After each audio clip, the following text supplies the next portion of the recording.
un sportif skieur du collectif de l'équipe de France qui gravitait un petit peu autour de cette station de télévision.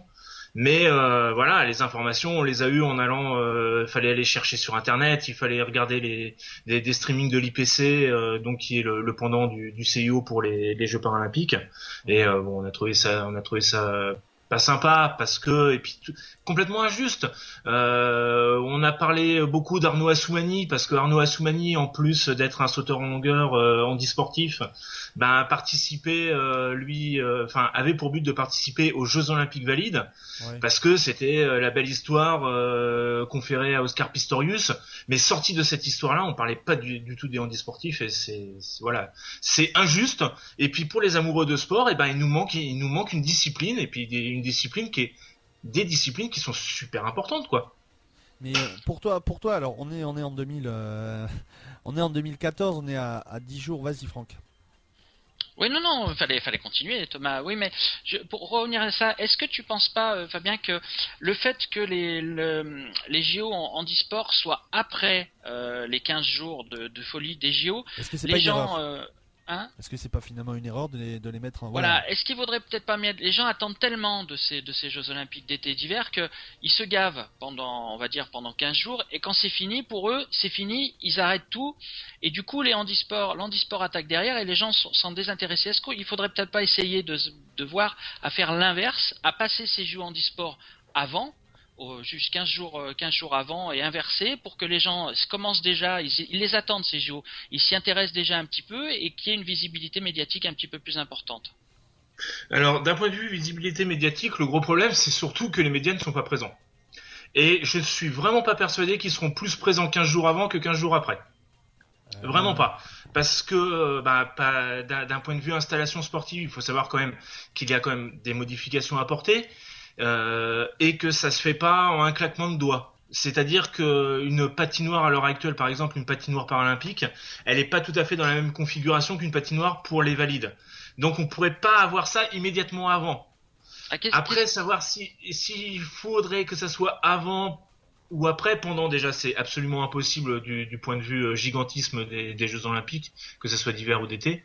La réponse des handisportifs est très claire là-dessus. Les handisportifs disent c'est très bien, les valides nous chauffent la place.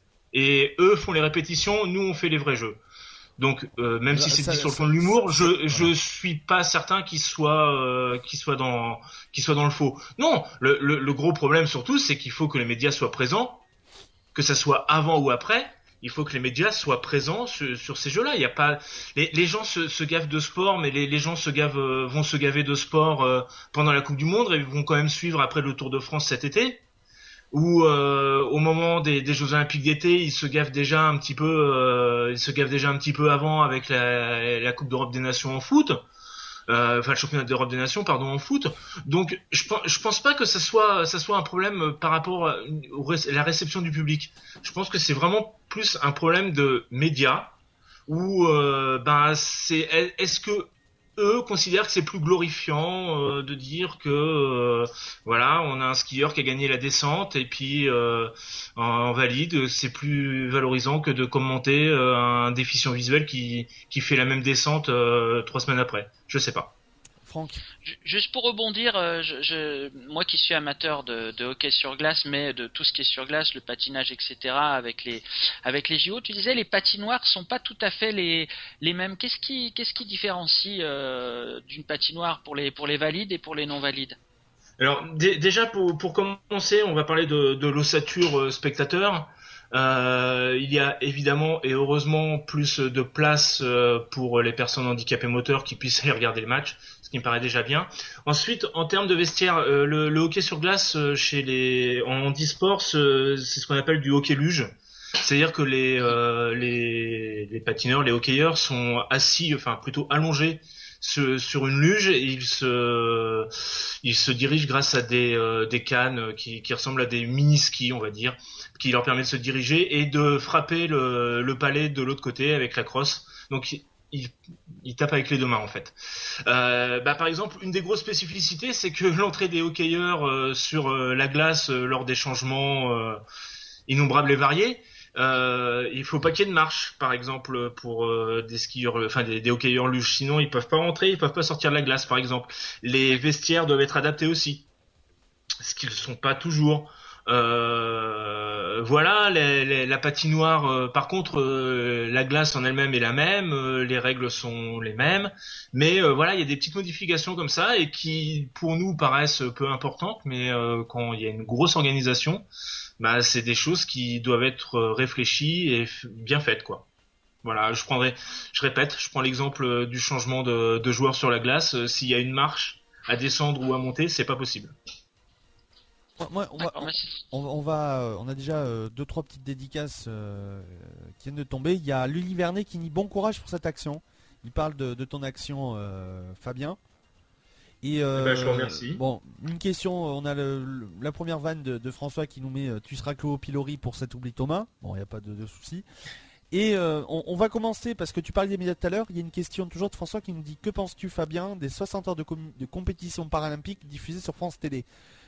Première victoire ou simple feu de paille? Alors, première victoire, certes, c'est génial, c'est super. Je pense que la couverture va être bien. J'ai un seul petit problème parce que je me doute à peu près de qui va commenter. Je pense que ça va être notre ami Patrick Montel, qui est un très très très très gros connaisseur de handisport, mais vraiment. C'est Montel, Montel, Boyon, Montfort, je crois. J'ai le DP. Vas-y, je retrouve le DP de cette presse. Voilà. Donc Montel, Boyon, ça me va très bien. Montfort, j'ai peur. Mais ce qui serait naturel. Mais j'ai peur qu'on tombe très vite dans le pathos, c'est qu'on dise, bah voilà. Johan Taberlet, le descendeur qui est en chaise roulante parce qu'il a eu un accident de parapente ou parce que il est tombé de moto ou etc. Et pour moi c'est pas l'intérêt. Moi l'intérêt c'est de voir des gens faire une compétition sportive et de donner le meilleur d'eux et puis de savoir techniquement ce qui se passe. Non mais sans te manquer de respect, c'est ce qui va être dit principalement. Mais bien sûr, mais c'est pas ce que j'attends. Et je ne suis vraiment pas sûr que le voyeurisme va faire gagner de l'audience sur le long terme. Est-ce qu'il faut faire du populaire? Parce que la chose, le problème de ça, c'est que eux voudront faire énormément de populaire, de populisme. Non, c'est pas du populaire qu'ils veulent faire, ils veulent faire de l'audience. Ce que je comprends, c'est une télévision. Hein. Ou les deux. Moi, je te dirais les deux.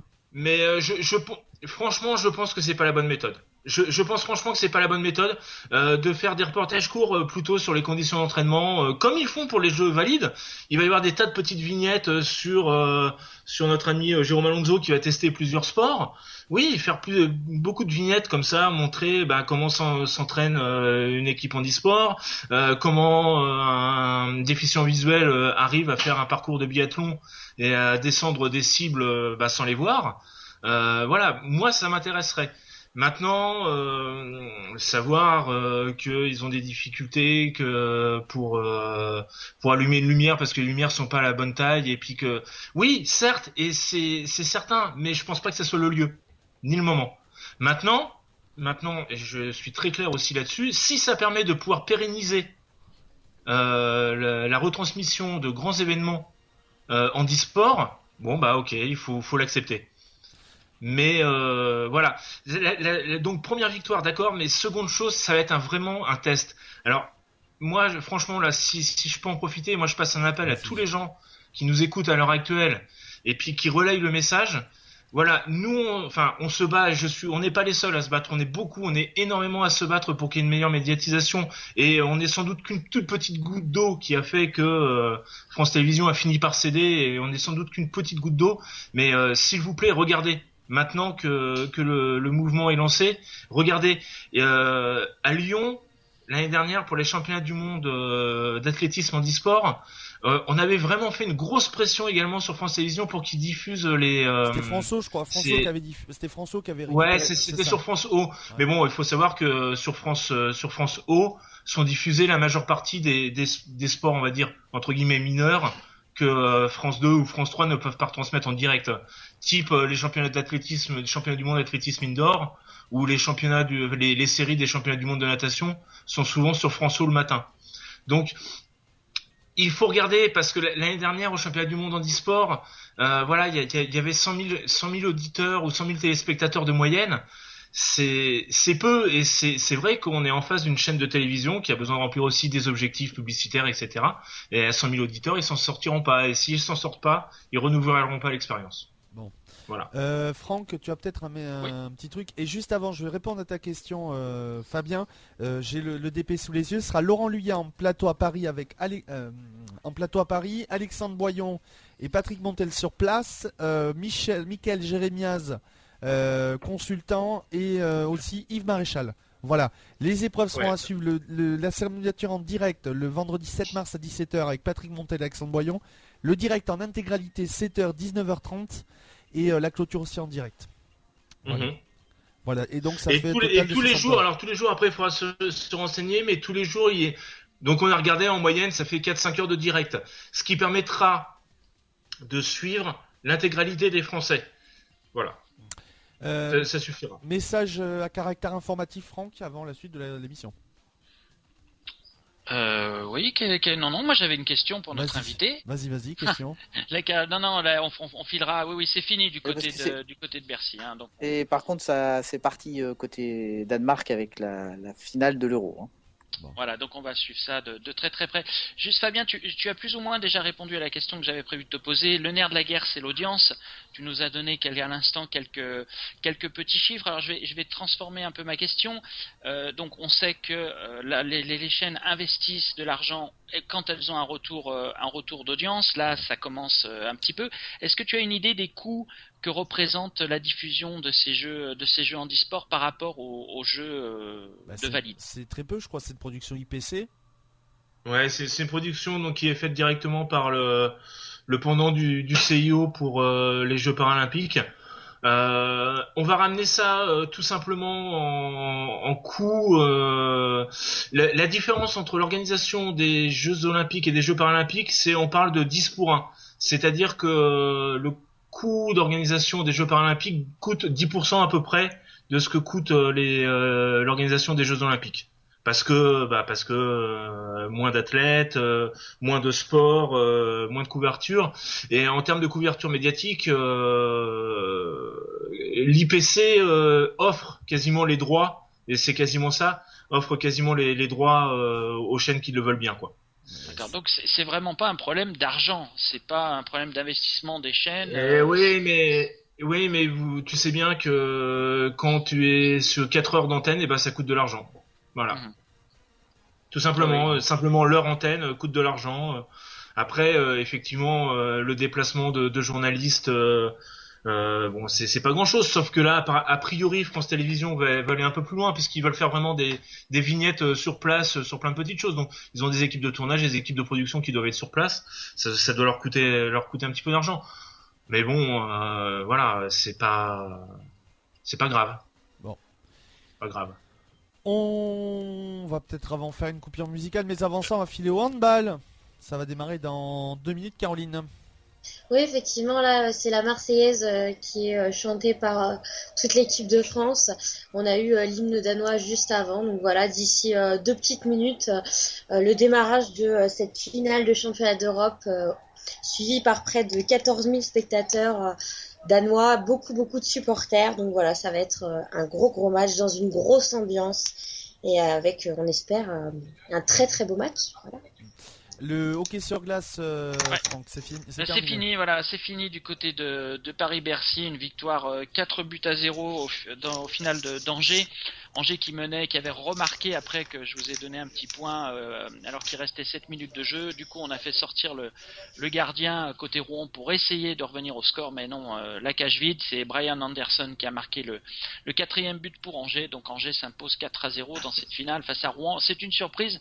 Rouen qui est leader de la Ligue Magnus, qui était favori, mais qui depuis sa Coupe d'Europe ratée à la maison, là, la Coupe continentale, marque un peu le pas depuis une quinzaine de jours, et Angers a su en profiter. Voilà. Le Nivernais, une dédicace pour toi, Fabien. Bonne connaissance du sport handisport, Fabien. Bon séjour à Sochi.